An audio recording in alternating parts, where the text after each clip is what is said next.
Hello everyone and welcome to the OneSoccer YouTube channel. I'm your host Josh Deming and we are here to discuss our Canadians abroad. This week's update is going to be from March 17th to March 22nd. We are heading into the final World Cup qualifying campaign in the CONCACAF region. Canada sitting at the top of the Ocho right now and are 1 point away from history. So we're going to take a look at the form of some of our Canadians coming into this camp, and we're going to basically just be touching on the Canadian national team players who are going into this upcoming window, as well as a few of our ladies. So hopefully you guys are excited for this new series coming on over to OneSoccer. And if you are, be sure to drop a like, drop a sub as well, and let's get into the update now.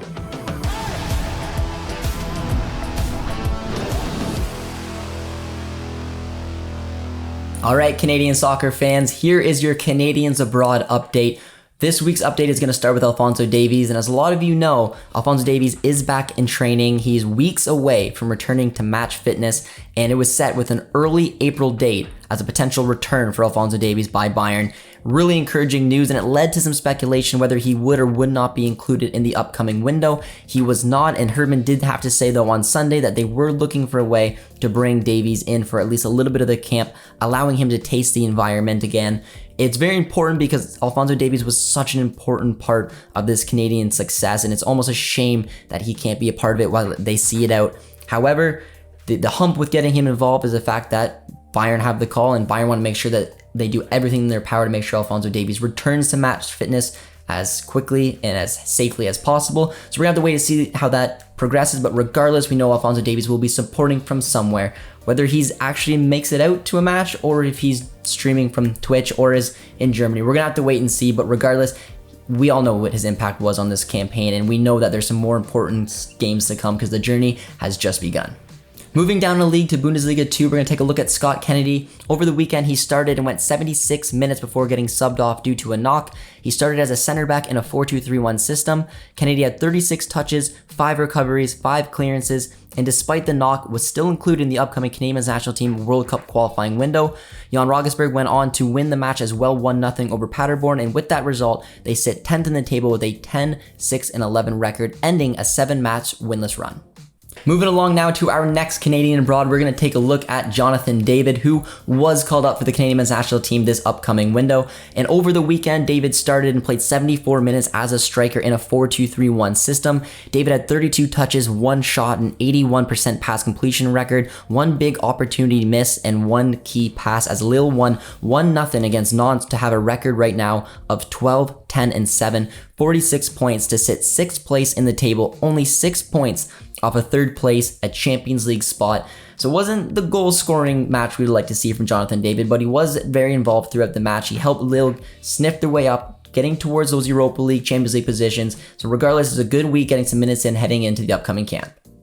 Moving along to Belgium now, we're going to take a look at Tajon Buchanan, who got the start over the weekend once again. He started and went all 90 minutes as a left wing back in a 3-5-2 system. He had a 92% pass completion record, 4 shots, 48 touches, and was very active throughout the match, as he usually is. Club Brugge went on to win 3-1 against Genk, and they sit 2nd in the table with a 19-9-4 record. I think Tajon's slowly but surely getting his feet wet in this league, starting to develop. The one thing I'm waiting for is for his final end product just to be there and improve those goals and assists. We know they're going to come with the amount of impact he has on the match, but regardless, it was another good week for Tajon Buchanan, and he's going to gain a little bit of confidence going into the upcoming World Cup qualifying window.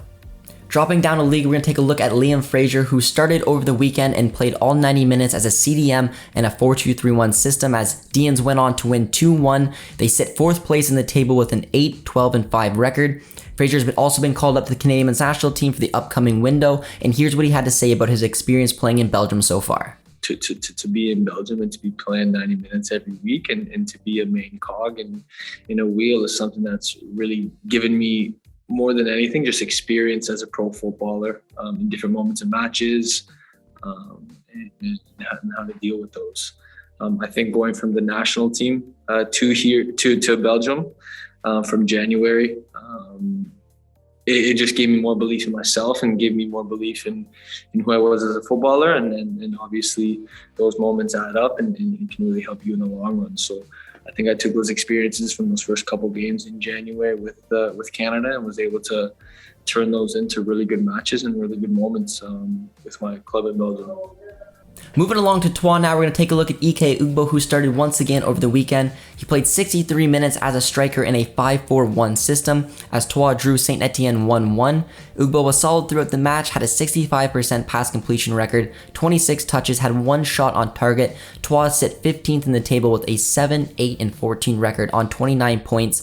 They are now 6 points above 19th place Metz and puts them in a solid position to avoid relegation. The one thing I would like to see is Ugbo actually playing the entire 90. He's been usually sitting around that 55 to 65 minute range. I'd like to see him see out a match because I think there's some more opportunities that could happen for him to put the ball in the back of the net. But regardless, it's good to see Ugbo playing and hopefully seeing some replication for the game time for the upcoming window.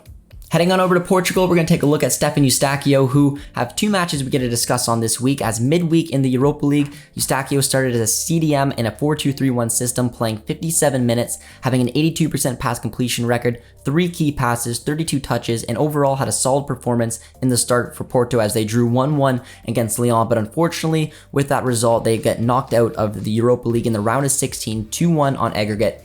At the weekend, Steph was subbed on in the 90th minute to help Porto see out a 1-0 win over Boavista, and with that result, they still sit in first place with a 23-4-0 record, 6 points ahead of Sporting. It is good to see Steph slowly but surely get a little bit more minutes for Porto, and hopefully that start, which I thought he performed very well in, will give him a little bit of confidence as well, and just get him just simply minutes, because that's something that we definitely want to see him have before coming up to the upcoming World Cup qualifying window, where I'm expecting Eustaquio probably to start 2, if not all 3 matches. You don't underestimate either the sort of power of the human will and you know, the human potential. Like, you know, players like that can turn it on when they need to. What we know is they might not be able to turn it on for 95, 100 minutes, but you know, there'll be a period in the game where I think these players will suffer a bit. But at the end of the day, they've showed a resilient mindset, Peter. And if I believe the science and everything that science has told us, we wouldn't be where we're at now. So we've got to leave some of this to, you know, these are big moments for players, and, you know, the human potential can stretch if you give it that room. Moving along to Switzerland now, we're going to take a look at Liam Millar, who also has 2 matches we get to discuss on. The first one being midweek in the Europa Conference League. Millar started the match, played all 90 minutes as a left attacking mid in a 4-2-3-1 system. Millar had 41 touches, 1 shot, an 82% pass completion record, but ultimately was relatively quiet throughout the match as Marseille went on to win 2-1 to eliminate Basel from the UEFA Conference League 4-2 on aggregate. At the weekend, it was a much different story though, as Millar got to start again and went all 90 minutes, having 1 key pass, 73% pass completion record, 2 shots, 46 touches, and scored himself a nice headed goal to help Basel go on to a 4-2 win over Grasshopper to sit second in the table with a 13-11-3 record on 50 points. Millar's a player who I've talked about a lot, having a ton of minutes, having that transfer really look like it was a good value for Basel in himself, and I'm hoping this is a window. This is an opportunity for him to roll on and get a ton of minutes and hopefully find the back of the net for Canada in this upcoming window. Moving along to Greece now, we're going to take a look at Derek Cornelius, who is back in action once again. He started over the weekend and played all 90 minutes as a center back in a 4-2-3-1 system as Panathinaikos lost 2-1 to Lamia to sit with a 9-5-13 record. 3rd place right now in the Greek League relegation group. It was a frustrating result, losing at home to second from the bottom, Lamia, but Cornelius looked relatively strong throughout the match, and he's looking to bounce back himself at the upcoming World Cup qualifying camp for Canada. And I still am going to say this, there's hopefully going to be a solid chance that 2 out of the 3 left-footed center backs we have are going to start in a potential back 3 for Canada, because all 3 are very capable center backs: Cornelius, Kennedy, and Millar. Something that I'd really enjoy seeing. So we're going to have to wait and see if it happens, but a little bit of a frustrating week for Cornelius. He's going to be looking to get some minutes for Canada in the upcoming window. Moving along to Serbia now, we're going to take a look at Milan Borjan, who started over the weekend for Red Star as they won 3-0. Borjan picking up yet another clean sheet, but somehow Red Star sit in second in the table with a 24-3-1 record on 75 points. Partizan have the exact same record as them, sitting in first with a plus 56 goal differential, as Red Star only have a plus 55. It is one of the closest title races you are going to see, and us Canadians are going to be rooting for Borjan and Red Star to find a way to leapfrog Partizan to win the title. But Borjan, the good news is he will be in the upcoming camp as well for Canada, and more than likely will start all 3 matches in these upcoming windows. Stopping in Turkey, we're going to take a look at the Besiktas boys, starting with Cyle Larin, who over the weekend started and played 75 minutes as a left attacking mid in a 4-2-3-1 system. Larin had 48 touches on the ball, a 78% pass completion record, 2 shots, and had 1 big chance missed. Larin is just not having the season he was last season, unfortunately. He's only had 6 goals so far as opposed to finishing last season with 19. He didn't have too much as an impact on the match, and he's going to have to find a way to gain that confidence back, which I think he's going to have a good opportunity doing for Canada in the upcoming window. But while Larin was being subbed off, Hutch was being subbed on at the 75th minute, and he went in as a CDM in that 4-2-3-1 system, having 26 touches on the ball, a 95% pass completion record, 6 recoveries as well, as Besiktas went on to draw Hatayspor 1-1 to sit 8th place in the table with a 12-10-8 record. Taking a look at the other side, we're going to take a look at Hatayspor and Samuel Adekugbe, with a couple Canadians going at it, which we always like to see. Adekugbe started the match and played all 90 minutes as a left back in a 4-2-3-1 system. He had a really solid game once again with 5 recoveries, 5 clearances, 67 touches, and an 80% pass completion record, helping Hatayspor sit 7th in the table with a 14-5-11 record. Adekugbe is going to be one who's going to be coming in with incredible form. He's been arguably the man of the window last time out. I think he's going to be a good opportunity. He sees a ton of minutes once again, and his club form certainly is giving him an opportunity to get into John Herman's good books. Moving along now to our Canadian women playing abroad, we're going to take a look at Jessie Fleming, who started over the weekend as a striker in a 3-5-2 system, playing 67 minutes for Chelsea as they went on to win 5-0 over Birmingham. With that result, they sit 2nd in the table with a 12-2-2 record, only 2 points behind league leaders Arsenal. However, Chelsea do have a match in hand who could potentially leapfrog Arsenal for first spot. Next up is the Canadian duo playing for PSG. Jordyn Huitema started over the weekend as a striker in a 4-3-3 system. She played 67 minutes in the match, and Ashley Lawrence started as a right back in that same 4-3-3 system, playing all 90 minutes, helping PSG move on to a 2-0 victory, which puts them 2nd in the table with a 15-1-1 record, only 3 points behind league leaders Lyon. Alright guys, that brings us to an end of this week's Canadians Abroad episode. I hope you guys enjoyed it, and if you did, be sure to drop a like, drop a sub as well, because it's rumored that about 72% of you guys who watch these videos are not subscribed. So we need to get that number down a little bit. So be sure to drop a sub if you guys do enjoy this type of content. And also know that there's going to be a ton of content on the Canadian men's national team this upcoming window, because history is in the making. Will Canada go undefeated? Will we finish top of the Ocho? All these questions are going to be answered this upcoming week, and OneSoccer will be here covering it all for you guys.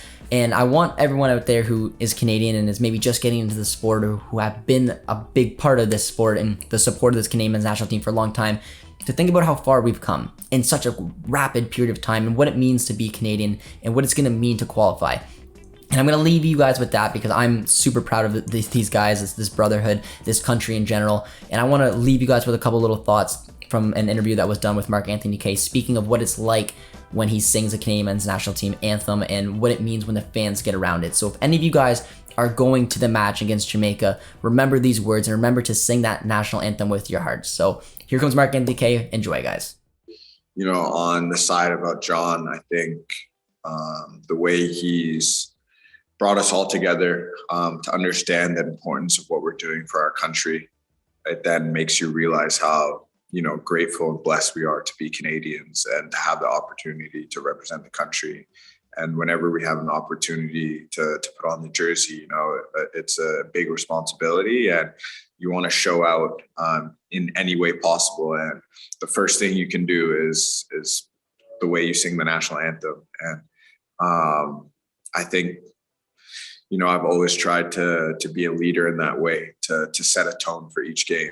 You know, whether I'm on the bench or in the starting 11, you know, the way you sing the national anthem is going to let everyone know how serious you're taking this game and how serious you take your country and the opportunity that's in front of you. And I think it gives us, you know, a little mental edge on our opponents.